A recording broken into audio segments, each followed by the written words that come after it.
திருப்பத்தூர் மாவட்டம் தாசரியப்பனூர் பகுதியில் இயங்கும் ஆண்கள் அரசு மேல்நிலைப் பள்ளி மற்றும் குண்டா பகுதியில் இயங்கும் உயர்நிலைப் பள்ளிக்கு நலத்திட்ட உதவிகள் வழங்கும் நிகழ்ச்சி நடைபெற்றது.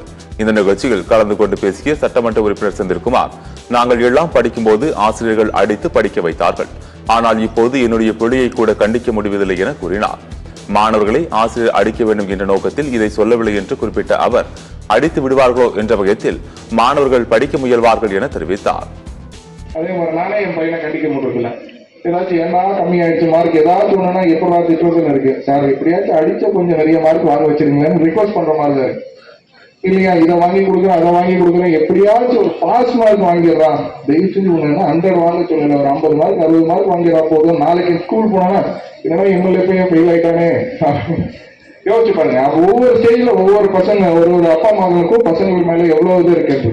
ஸோ அதை இவங்க எல்லாரையும் ஒரே மாதிரி ட்ரீட் பண்ணும் போது தான் அதை அடிக்கிறது. ஸோ எங்க இதை ஓவருக்கு முடிச்சுட்டு வரலைன்னா சார் கேள்வி கேட்பாருன்னு ஒரு பயம்.